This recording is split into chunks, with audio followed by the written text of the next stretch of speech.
Halo teman-teman semua, apa kabar semuanya? Semoga dalam keadaan sehat ya, ketemu sama saya lagi nih ya, MC Anwar ya.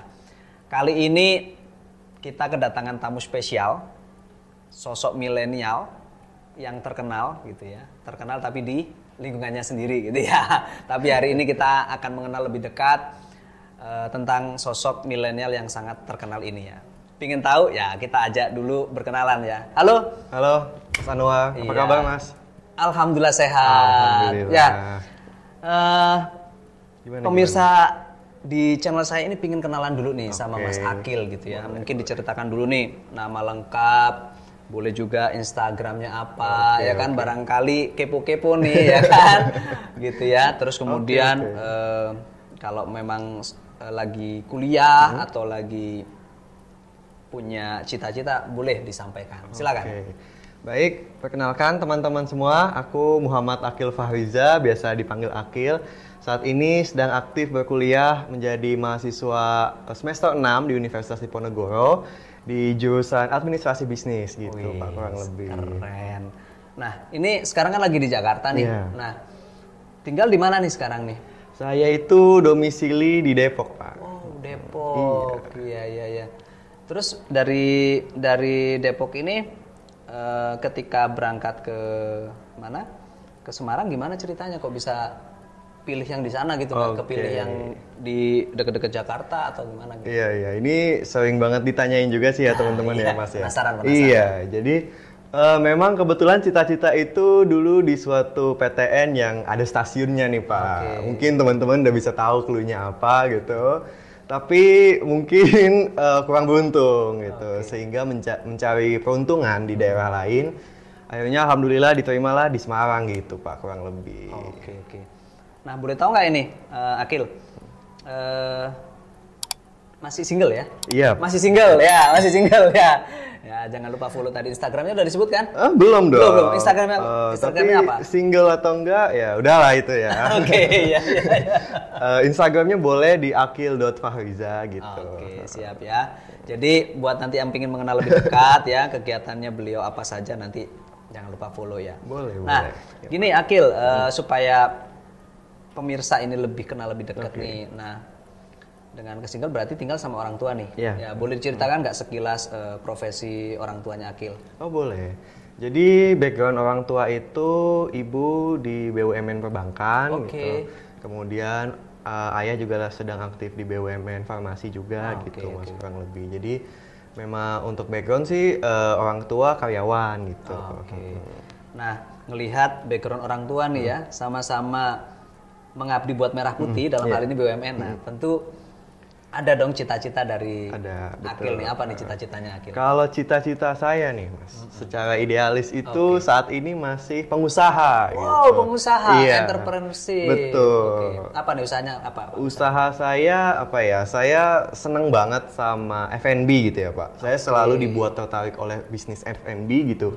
Karena kadang ya kalau kita amati juga dari sosial media, bisnis F&B ini punya cara-cara tersendiri, Pak, untuk mempromosikan, untuk menjual produknya, untuk meningkatkan brand awareness. Jadi ditambah lagi aspek orang Indonesia tuh kayaknya suka banget kuliner gitu loh, Pak. Jadi ya udah mungkin kemungkinan besar cita-cita saya nanti 5 atau 10 tahun lagi saya akan punya bisnis F&B gitu. F&B berarti food and beverage ya. Betul. Iya. Nah, apa sih sebenarnya yang buat Akil nih ya dengan background keluarga yang di BUMN ya, tapi memilih jadi entrepreneurship, apa sih yang membuat pengusaha F&B ini penting banget buat Akil itu apa? Yang pertama sesimpel ini sih, Pak, mungkin cita-cita ya, itu kan cita-cita. Mungkin dalam perjalanannya nanti juga saya akan menjadi karyawan dan lain-lain sebagainya gitu. Ya kan, tapi setidaknya saya ingin mengusahakan diri saya itu nanti untuk berdikari, Pak, berdiri di atas kaki sendiri gitu. Saya juga ingin membuka lapangan pekerjaan untuk banyak orang gitu. Jadi setelah saya dipekerjakan gitu, saya misalnya di-hire, ya mudah-mudahan misalnya BUMN gitu, Pak, let's say gitu. Amin. Let's say gitu. Kemudian saya juga bisa nih memberikan impact bagi banyak orang. Saya juga bisa membuka peluang pekerjaan baru untuk teman-teman di luar sana. Itu menjadi apa ya, Pak, mungkin kebanggaan tersendiri bagi diri saya gitu. Makanya itu sebuah cita-cita sih, Pak, gitu. Berarti rencananya mau bikin yang ownership Betul. Lebih gitu ya, Iya. karya banyak gitu ya. Nah, target kapan nih? Aduh. Kan tentu dengan adanya cita-cita itu kan pasti ada Target lah. nah gitu Iya. ya, namanya bayangan ya. Iya, gitu. ya namanya bayangan ya realistis aja Pak. Mungkin 5-10 tahun lagi paling 10 lama. tahun lagi. Mudah-mudahan insya Allah kalau semuanya lancar bisa terjalan dengan baik gitu. Kalau kita ngelihat nih pemirsa ya, food and beverage kan gede banget tuh kuenya ya. Maksudnya macamnya juga banyak. Kita pengen tahu nih menu seperti apa ini yang mau dinaikkan. Oke. Ya kan? Kalau menu saya melihat Pak, tren orang Indonesia makin kesini itu mereka makin sadar akan kesehatan. Oke. Artinya mungkin makanan yang temanya diet atau keto atau minuman atau makanan yang enak tetapi rendah kalori gitu. Oke. Mungkin as simple kayak minuman tapi ternyata secara fakta dia kalorinya sedikit atau gulanya tidak sebanyak kompetitor dan lain sebagainya. Mungkin saya akan tumbuhkan dari sana gitu. Cuma ini masih rencana kasar gitu ya teman-teman semua gitu. Jadi mungkin ke arah sana karena seperti kita ketahui makin kesini sepertinya apalagi habis pandemi Covid ini ya Mas ya, itu banyak sekali orang-orang yang semakin sadar akan kesehatan gitu, semakin concern. Oke. Boleh di-spill nggak? Waduh. Ini satu menu Ya. dibilang itu favorit menu lah gitu. Favorit menu ya mungkin kayak nasi gitu ya, nasi dengan daging tapi kita ganti nasinya dengan let's say shirataki yang lebih rendah kalori, yang lebih tidak menyebabkan diabetes dan lain-lain sebagainya, seperti itu sih Mas kurang lebih. Oke. Nah, apa yang perlu dilakukan atau apa sih yang mendukung nantinya supaya benar-benar food and beverage yang favorit menu ini benar-benar nanti jadi viral, jadi orang mau balik lagi. Apa nih yang mau disiapkan sama Akil nih supaya ini benar-benar wah ini enak banget nih. Oke. Oh, ini sehat banget nih kan gitu. Yang jelas berarti dari sisi marketingnya nih, kalau aku secara bisa dikatakan masih awam ya soal marketing gitu, mungkin kita fokus kita melakukan marketing yang wow gitu, tapi kita terkadang ada beberapa yang ketinggalan gitu. Dengan marketing yang wow ini kita nggak bareng ini dengan kualitas produk, kita nggak bareng ini dengan peningkatan loyalitas. Jadi kita harus perhatikan itu juga. Jadi setelah melakukan marketing yang wow, kita juga mempertahankan, oh bener loh ternyata kualitas produknya bener seperti yang di advertising gitu kan. Ternyata ada upaya nih dari mereka untuk meningkatkan loyalitas konsumen sehingga konsumen tuh benar-benar terikat. Kurang lebih kayak gitu kalau dari mata orang. Supaya customer kita loyal, terikat ya, selain jaga kualitas, apalagi nih yang perlu dilakukan lagi? Kalau tadi kan dengan iklan yang seperti ini harus outputnya harus juga sama dong yang diomongkan kan gitu. Nah, apalagi nih yang mau dilakukan sama Akil? Oke, kalau loyalitas biasanya berkaitan dengan kalau ada komplain. Komplain ya kan, kalau ada komplain kita tangani dengan baik, kita tangani dengan sabar, kita kasih bonus. Kemudian juga ada nih member-member promo-promo untuk member misalnya, itu kan juga jadi membuat saya tergabung dalam member tuh, jadi tumbuh di situ rasa kepemilikan ownership gitu. Ya, betul. Nah, berarti kalau saya coba apa istilahnya menganalogikan semua ini dalam satu kata gitu ya. Mungkin ya, ini mungkin nanti coba di ini ya. Diklarifikasi bahwa ketika kita punya produk yang kita marketingkan, kemudian ada customer yang membeli karena marketing kita, terus dia merasakan apa yang sudah diiklankan ternyata match, akhirnya dia loyal, berarti di sini ada relationship ya? Betul Pak. Benar ya? Betul Mas. Nah, berarti relationship penting ya ini penting ya buat sekali. bisnisnya, rencana bisnis atau cita-citanya Akil ya gitu ya? Oke, teman-teman semua, menarik ya.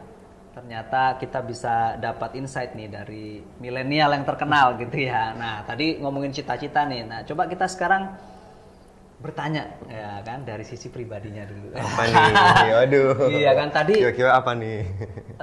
Pemirsa atau teman-teman kedengeran nggak? Jangan ngomong single-single ya kan gitu kan. Kita coba tes bener single atau sudah punya pacar ya. Gitu. Boleh nih ya. Boleh. Ada itu nggak teman dekat gitu? Ada.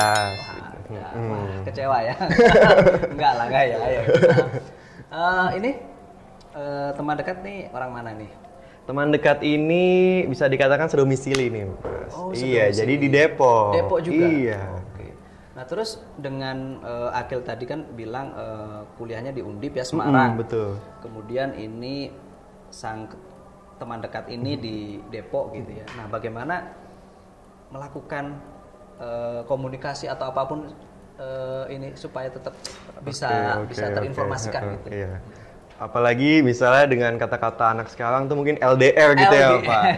Iya. Oke. Jadi yang pertama itu sebenarnya intinya adalah kepercayaan sih Mas.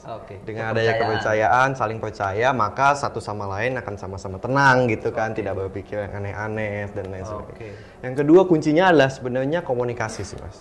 Komunikasi. Boleh tahu nggak sudah berapa lama nih sama si teman dekat ini? Saya dengan teman dekat saya ini sudah jalan 2 tahun, Mas. 2 tahun? 2 tahun, iya. Berarti lumayan lah ya. Lumayan. 2 tahun. Nah, jadi tipsnya tadi selama 2 tahun ini ternyata ada 2 ya kalau saya tadi dengarkan ya. Jadi pertama kepercayaan, yang kedua komunikasi. Betul. Nah, pernah nggak sih Akil dengan 2 hal ini relationship bisa 2 tahun? Kalau di pekerjaan atau mungkin di organisasi match nggak atau bisa nggak dipakai ini dalam sebuah organisasi atau pekerjaan 2 hal ini untuk membangun relationship tadi? Tentu saja bisa banget sih Mas menurut aku karena aku juga pernah beberapa kali aktif dalam organisasi kampus gitu ya. Jadi memang aspek-aspek yang tadi kita bahas ini memang ada dampaknya gitu, penting gitu. Yang pertama misalnya trust gitu kan, kepercayaan. Karena misalnya kita saling percaya dalam anggota organisasi, dengan adanya kepercayaan nggak ada lagi tuh buruk sangka atau seuzon lah istilahnya gitu kan. Dengan tidak ada seuzon, kita kerja jadi bareng-bareng. Kita kerja jadi bareng-bareng, outputnya juga bagus secara bareng-bareng. Kemudian relationship atau hubungan komunikasi itu juga memegang peran penting menurut saya Mas gitu. Karena misalnya suatu komunikasi yang efektif itu kan akan dilakukan ketika dua belah pihak ini, komunikator-komunikan ini benar-benar menjalin komunikasi dengan baik. Gitu. Tapi ketika di sana memang ternyata ada gesekan, ada ketidak match di situ, ada kesalahpahaman, maka akan ada domino effect Pak, terutama dalam organisasi. Misalnya ada informasi yang tidak tersampaikan nih dari atasan, kemudian akan turun ke bawahannya dan lain-lain sebagainya gitu. Jadi bisa juga ya dengan menggunakan pendekatan tadi ya. Kepercayaan, kita bangun kepercayaan, kemudian komunikasi yang baik ya. Sehingga relationship itu bisa terjalin dengan baik ya. Nah, ini saya ingin tahu nih, supaya saya misalkan ya, saya ketika ketemu orang baru bisa langsung dipercaya gitu kan, kepercayaan itu kan di ujung ya hasil ya kan. Tentu ada proses-proses yang dilakukan. Nah, selama ini boleh dong di-share ke pemirsa bagaimana supaya kita bisa dipercaya sama orang. Ini dari aku yang masih awam lah ya, kurang lebih teman-teman ya. Jadi kalau menurut aku sih Pak, ini aku memposisikan diri saya kalau saya mau dipercayakan oleh orang lain ini gimana gitu. Ini opini saya, mungkin belum tentu teman-teman atau Mas Anwar setuju gitu. Bisa kita sharing di sini gitu. Boleh. Kalau menurut saya, yang pertama jika saya ingin dipercaya maka tampilan, looks. Looks saya harus kredibel nih. Ya kan, setidaknya rapi gitu ketika misalnya mau mengajukan suatu permohonan kerjasama gitu, looks kita rapi, wangi, bersih dan lain-lain sebagainya. Kemudian yang kedua, fokus kembangkan diri sih Pak. Jadi misalnya dengan kita yang lebih berkembang, kita mengaktifkan let's say social media kayak LinkedIn, kemudian kita aktif ikut organisasi, orang jadi akan lihat Pak, ternyata orang ini kredibel nih sepertinya. Orang ini ada riwayat di sini, di sana, dan sebagainya gitu. Yang ketiga, coba untuk jadi diri sendiri sih Pak. Karena misalnya kita berpura-pura, ya misalnya kita menjalankan suatu kerjasama dengan baik gitu. Tapi ternyata kita tidak akan sepenuh hati. Nanti kemudian outputnya akan kurang baik gitu. Output yang kurang baik ini kan karena hati kita, ini bukan saya sebenarnya, saya berpura-pura jadi orang lain. Itu sih Mas kalau menurut saya untuk dipercaya. Ya, buat Akil ini luar biasa ya, milenial terkenal bener ya. Jadi ini kalau saya tangkap ini ya, untuk membuat relationship ya, baik secara kalau dibilang itu hubungan yang kita sehari-hari ya, dengan keluarga, dengan pasangan gitu ya, ataupun ketika kita terapkan juga di pekerjaan ya, ada 2 nih versinya Akil nih. Yang pertama adalah kepercayaan dulu, baru komunikasi ya kan, komunikasi yang baik. Nah, saya tadi tertarik dengan kepercayaan karena gini, Gil. Kita kan sebagai seorang profesional kan tentunya tadi kan ya ketemu orang baru, Iya, Mas, ya kan. betul. Tentu kan nggak mungkin langsung dipercaya kan. Betul. Tentu ada hal-hal yang perlu kita lakukan supaya kepercayaan itu ada. Iya, Mas. Nah kalau saya resume nih ya, nanti diklarifikasi. Untuk kita bisa dipercaya ini ya para pemirsa, pertama yaitu tampilan. Nah ini tampilan. Makanya hari ini saya nggak kalah tampil gitu kan. Rambut rapi, senyum gitu ya, itu satu tampilan. Jadi karena itu bagian dari kredibilitas kita ya kan, baju rapi, harum Ya, gitu betul. ya, senyum ya. Kemudian yang kedua adalah bagaimana kita mengembangkan diri. Ya kan, apa yang kurang dari dalam diri kita harus kita bangun ya, kita perbaiki. Dan yang ketiga ini yang penting, karena kita tidak boleh menjadi orang lain tapi jadi diri sendiri. Jangan sampai kita bohongin ya, kalau Ya, bahasanya betul. itu pakai yang 360 ya. Betul. Pakai efek gitu. Pakai efek jangan ya, kalau perlu ya udah kusem gitu. Maksudnya apa? Ketika kita memang ada sesuatu hal yang mungkin tadi klien komplain ya, tetap benar-benar kita ya say sorry ya kalau Iya, kita betul. salah ya. Jadi Mengakui. bener ya tiga hal Betul, ini ya. iya. Kalau ini kita lakukan ya pemirsa, ya insya Allah Iya. akan bisa terwujud itu relationship secara Betul. profesional maupun bisa dipakai dalam kehidupan sehari-hari ya. Betul banget. Oke, Akil, terima kasih banyak nih waktunya. Iya, ya. sama-sama. Saya Jauh-jauh juga makasih banyak, Mas. Dari Depok dan dari Semarang. Iya. Kapan balik ke Semarang nih? Nanti bulan Februari lah, akhir Februari. Akhir Pak. Februari. Iya, ya. betul. Oke, pemirsa semuanya, cukup sudah episode kali ini yaitu relationship profesional ala milenial yang terkenal ya. Sampai jumpa di channel YouTube saya untuk episode yang akan datang. Terima kasih.